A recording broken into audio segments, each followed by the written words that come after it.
মানে আপনাকে শেমিং করতে করতে স্লাট শেমিং করতেছে না, মেয়েদেরকে দেখতেছেন না, আমাদের পুরো 24-এর লড়াইটাকে স্লাট শেমিং করবে, পরিকল্পিতভাবে করতেছে। এবং এটার লেয়ার আফটার লেয়ার শেমিং আছে। আজকে হয়তো বিএনপিরে করতেছে না, জামাতরে করতেছে, আজকে হয়তো সাদিক কায়েমরে করতেছে। দেখেন কয়দিনের ভিতরে মেঘমল্লার বসুরা তার আগের চেহারায় ফিরে আসছে, খেয়াল করছেন? মানে এই যে স্লাট শেমিং করা, ট্যাগিং করা ও অপরায়ণের রাজনীতি, সে তো তমুক, সে রাজাকার, সে আলবদর, খেয়াল করছেন কতদিনের ভিতরে এটা ফিরে আসছে?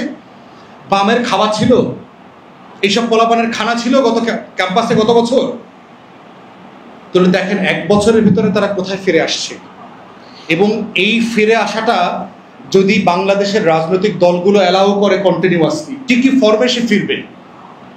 আমরা এত কিছু বলছি, এত কিছু করছি, আমরা উদিচির পলিটিক্সটাকে কখনো বোঝার চেষ্টা করছি? ছায়ানট আসলে কি করে? ওকে আসলে শুধু গান গায়, ওর গানটাকে খুব নিরপরাধ একটা গান, শালিক পাখির গান। ওটা কি ওই যে লালনের গানের মতো, যে মন মাঝি খবরদার, আমার তরি যেন ভেরে না, নৌকা যেন ডোবে না। কি করবে? নৌকাটা কি হলে কি হবে? নৌকাটা তুলে কি করবে? মানে গানটা কি আসলে এরকম না? ওই যে মরে যাওয়ার পরে রবীন্দ্রসঙ্গীত গায়া গায়া কবর দিতেছে, দেখছেন না? তাহলে এই প্রত্যেকটা কালচারাল ফ্রন্ট অর্গানাইজেশনকে দেখতে হবে। বিশ্বায়িত কেন্দ্রে শুধু বইয়ের হিসাব করার একদিন, আপনারা যারা বিশ্বায়িত কেন্দ্রে যান, আমি তো বিশ্বায়িত কেন্দ্রের একসময় পাঠক ছিলাম, আপনারা গিয়ে দেখবেন যে বাচ্চাদেরকে আসলে সে কোন বইটা পড়ায় এবং কোন বইগুলো পড়ায় না। মাথায় রাখতে হবে শেলফে যে বইগুলো আছে এটা বই থাকার একটা রাজনীতি, আর শেলফে যে বইগুলো নাই ওইটা আরো বড় রাজনীতি। তাহলে বাচ্চাকে আপনি কোন বইটা পড়াচ্ছেন আর কোনটা পড়াচ্ছেন না, এই না পড়ানোর মধ্য দিয়ে যে আপনি একটা বাচ্চাকে ব্রেইন ওয়াশ করছেন, বয়ান তৈরি করছেন, এই পলিটিক্সটা আপনাকে বুঝতে হবে। এই জন্য আপনারা বিশ্বায়িত কেন্দ্রে গিয়ে শেলফে গিয়ে দেখবেন আসলে ওরা কি বই পড়ায়। মানে এটা শুধু নীরব, মানে একটা নিরপরাধ লাইব্রেরি এভাবে দেখার সুযোগ নাই। এরকম যারা ছবির প্রদর্শনী করতেছে, এক্সিবিশন করছে, সে আসলে তার লড়াইটা কি, সে আসলে কি করে?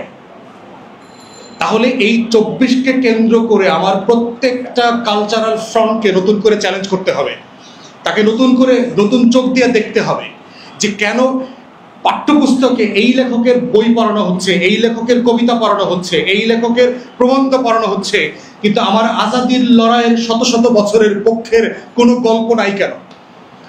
আমার ব্রিটিশ বিরোধী আন্দোলনের একজন হিরো যারা ছিল, নায়ক যারা ছিল, একজনের গল্প নাই কেন? সূর্য সেন, প্রীতিলতা ওয়াদ্দেদারের নামে কতগুলো হল আছে হিসাব করেন তো? সূর্য সেন আর প্রীতিলতার নামে কতগুলো হল আছে সারা বাংলাদেশে, শুধু হিসাব করেন। আল্লামা ইকবালের নামে হল থাকতে পারবে না কেন? হোয়াটস রং? হাবিলদার রজব আলীর নামে হল নাই কেন? সিরাজউদ্দৌলার নামে হল নাই কেন? কেন নাই? সমস্যা কোথায়? কখনো প্রশ্ন করছেন? মানে হলের নাম আছে, ঠিক আছে, ফাইন, কিন্তু অন্যটা নাই কেন?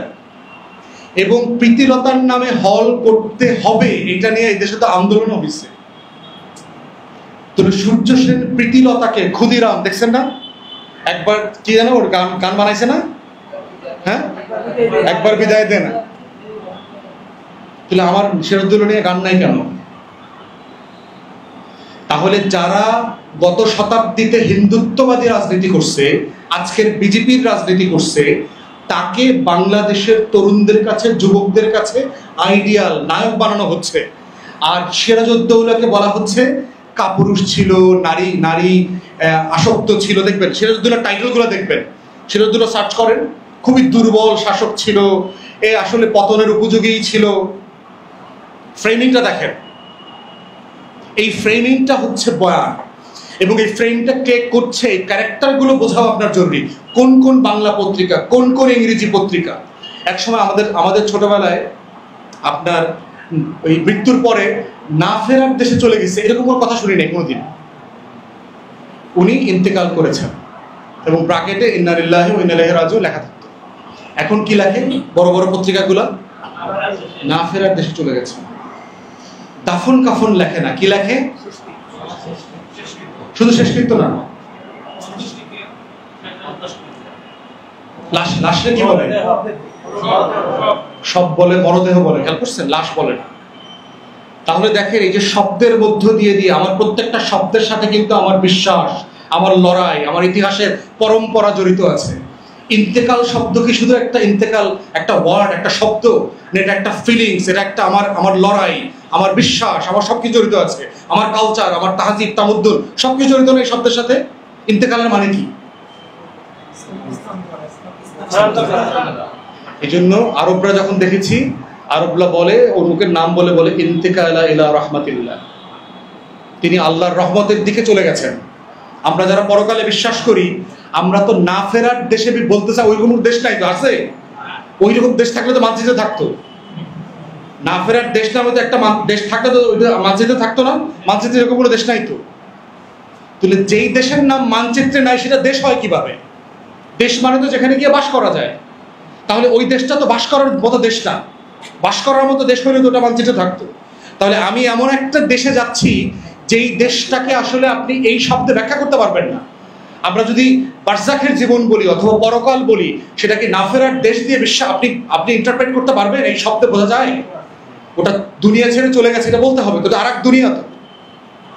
তাহলে এইভাবে শব্দ দিয়ে দিয়ে পত্রিকাগুলো কলকাতার শব্দ, সংস্কৃত শব্দ দিয়ে বাংলা শব্দ, যেই বাংলা শব্দ আরবি, ফার্সি, উর্দুর যে ঐতিহাসিক পরম্পরা ছিল, এই শব্দগুলো পর্যন্ত পরিবর্তন করে ফেলেছে।